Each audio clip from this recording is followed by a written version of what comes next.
Hello and welcome to Jurassic Park 3 Minutes. We will be discussing the second Jurassic Park sequel 1 minute at a time. I'm Brad. And today we're back to discuss minute 9 of Jurassic Park 3. David, ready to get into it? Sure. Alright. Actually, Charlie, those are herbivores. They really wouldn't be interested in fighting with each other. But these ones here are carnivores, and they really like fighting with each other. They use their teeth and their claws to rip each other's throats out. He's 3. As we ended minute 8 of Jurassic Park 3, the woman running the lecture addressed the crowd, asking if anyone had a question. And nearly every hand in the room went up. As we open on minute 9, Alan grabs the microphone from the podium and starts to walk across the stage, saying, "Fine, does anyone have a question that does not relate to Jurassic Park?" Out in the audience, a majority of their hands drop. At the 5-second mark, Alan continues, "Or the incident in San Diego, which I did not witness." Out in the crowd, nearly all the hands have now gone down. But Alan does spot one and says, "Yes, you sir." At the 15-second mark, Alan starts to walk across the stage as he's addressed by the man in the crowd. The student asks Grant if all this is really worth it, because one day paleontologists is going to be able to go to the island and find out for themselves. Alan retorts with it's in the rock that real scientists make real discoveries, and what John Hammond and InGen done at Jurassic Park was create genetically modified theme park monsters. Nothing more, nothing less. At the 48-second mark, a young lady stands in front of him and interrupts, asking if he had the chance, would he want to go to Isla Sorna and study animals for himself. And as the minute ends, Alan smiles and says, "No force on earth or heaven could get me onto that island." As we end the last minute, the host of the lecture asks the crowd for questions, and a lot of hands went up in the air, and Alan asks if anyone has a question that does not relate to Jurassic Park. And we start to see some of those hands go back down. David, if you were there in that lecture hall and were able to have your question asked or answered by Dr. Grant, what would you ask him in relation to Jurassic Park? I put you kind of caught me off guard here. I was going to say, I put you on the spot. I didn't. I just thought of it then. It's sort of interesting to sort of speculate what that question may be. Mm-hmm. I don't know. What was his impression standing face to face with a Tyrannosaurus Rex? I'd love to know in the flesh what it would be like to do that. Of course, you'd only know to ask that question if you knew the story and not the movie, because you wouldn't know that he'd come face to face with a T-Rex. Right. Did he get to see T-Rex? Yeah. Did you get chased by it? I reckon, I suppose, you couldn't ask, would you go back, because he's going to get asked that next minute anyway, but maybe would you want someone to try it again? But then again, if he's gone into it in his book, he's probably already said that this shouldn't be done, and even going back to that lunch scene, he says then pretty much without seeing the park that we shouldn't be doing this. So I've stumped myself by asking it as well. Anyway, back to the minute. After, not relating to Jurassic Park, he then asked all the incident in San Diego, which I did not witness, and most of the hands in the room go down here. But he spots one hand that stayed in the air and points and says, "Yes, you sir," and walks across the front of the stage to the opposite side where the man's seated. The guy gets up and there's a lady walking around with a microphone here, which I forgot about too. I was wondering how they got the microphones, but he addresses Grant. "Your theory on raptors is good and all, but isn't this conjecture rather mute? I mean, once the UN and Costa Rica and everyone decides what they're going to do with that second island, scientists will just go in and look for themselves." And on the stage, Alan's been pacing back and forth the whole time. This question's been asked. Like he's had this question before, and he comes back with dinosaurs lived 65 million years ago. What is left of them is fossilised in the rocks. And it's in the rocks where real scientists make real discoveries. Now, what John Hammond and InGen did at Jurassic Park is create genetically engineered theme park monsters. Nothing more, nothing less. And his vein on his neck starting to grow. And we get another member in the audience stand, a young lady who interrupts him and say, "Are you saying you wouldn't want to go to Isla Sorna and study them if you had the chance?" I will take a offense to, or not offense, but objection to that line there where he says they're theme park monsters, nothing more, nothing less. Because that is the quote that everybody likes to say is, oh, Jurassic Park dinosaurs aren't real, they're just theme park monsters. That's not how they originally envisioned. You gotta remember that this line is somebody whose livelihood and some of his life has been ruined by these events. And you have to keep that in mind that he's biased against these dinosaurs. That he doesn't want anything to do with them. He doesn't. He gains nothing by the public being interested in them. I'm quite sure that he would love to just hand wave them off as nothing more than theme park monsters, and never have to think about them. Yeah, you know? yeah, because paleontology is the study of the bones. Like I know you'd have some that would sort of look at, and we get it later with that whole cranial. I completely forget it, resonating chamber, and sort of looking at some of the stuff that's the internals and that skin color, skin texture, and all the stuff like that. But you'd think anyone wanting to go to Jurassic Park to see the real animals would be vets and more animal-based or real animal-based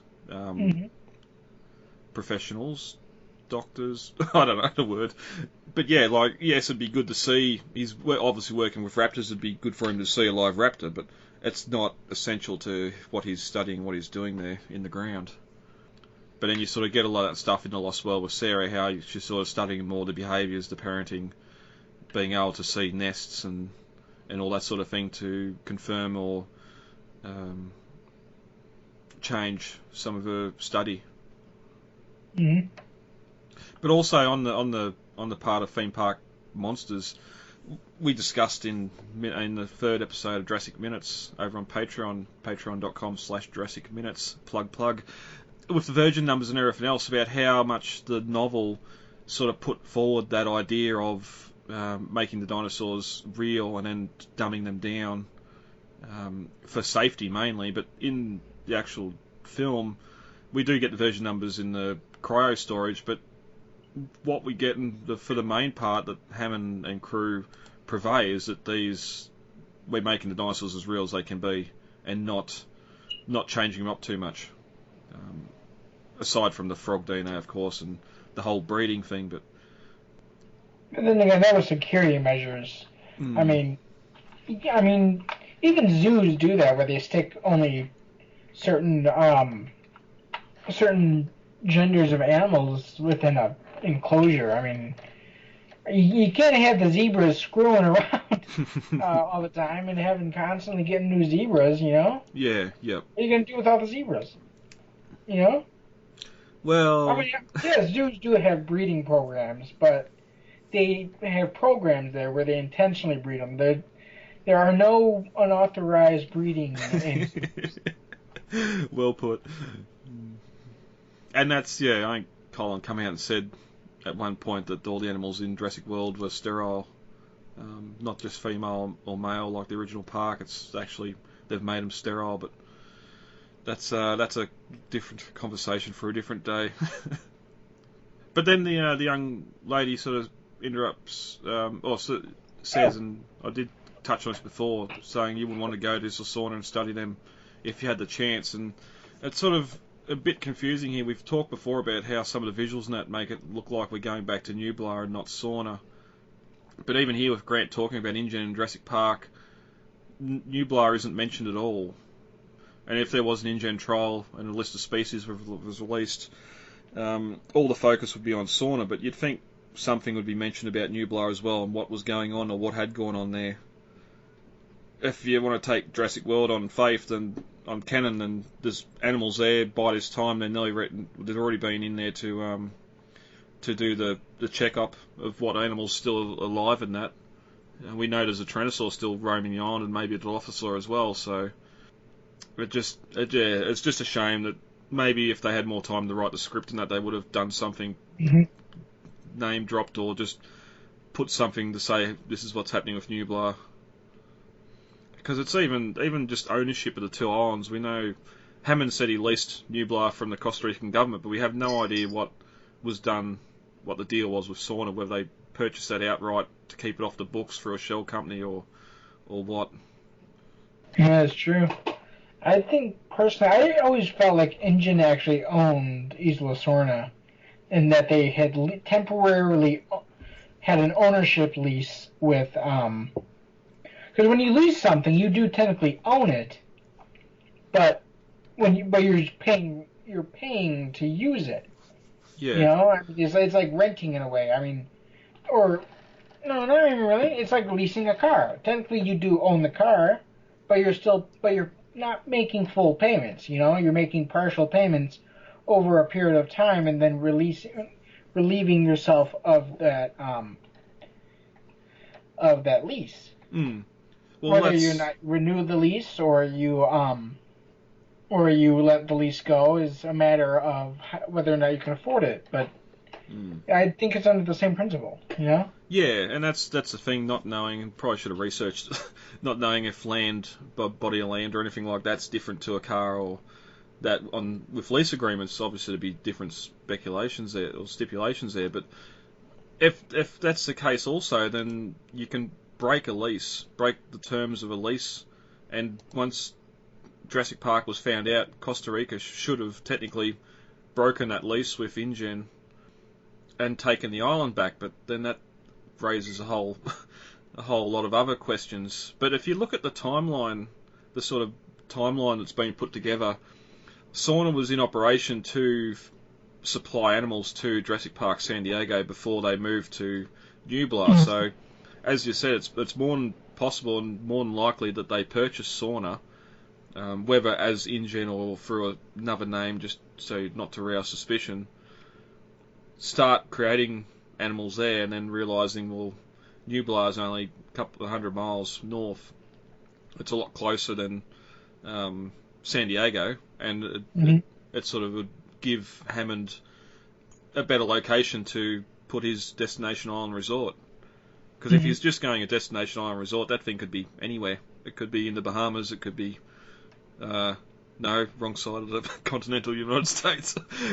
Galapagos, Hawaii. I mean, he did say that he was remissing in the first Jurassic Park movie that he didn't build in Orlando. Yeah, But then again, I mean, you got hurricanes there too, so it's not like you're running away from your problem there, you know? No, but if you're going to use Sorna as your base, and you could come across, even though it's a bit of a steam by ship, but come across to Fiji, the French Polynesia, up to Hawaii, any of those islands through there, or the Galapagos. Although I don't know how big... the Galapagos are only just like a string of outcrops, aren't they? There's not really a big landmass. Kinda. Well, there's kind of one main island and then a couple satellite islands, but yeah, it's kind of just a bunch of volcanic outcrops sitting there off the coast of like Ecuador, I think. Yeah. Oh well, when the movies are rebooted in 100 years' time and there's a bit more rock growth out there, they might change islands. A few more eruptions make the islands a bit bigger. But after she asks the question, Grant sort of just mellows out and says, no force on Earth or heaven could get me onto that island. And as the minute ends, we get another transition and a fade to black as a big circle's being painted onto a window of a spray can. I do like how these transitions seem to be lining up with the end of our minutes. We had it lined up nicely when we finished the opening sequence with the parasail. Same when Alan left Ellie's house and went to the lecture theatre. The minute ended there as well, so hopefully that continues. There's nothing worse than ending a minute in between an action scene or in between a scene. But quickly into script comparisons. All the questions are much the same in the script. Although after the student grills Grant, another person describes as a reporter says, isn't paleontology itself in danger of extinction? Where you'd think that question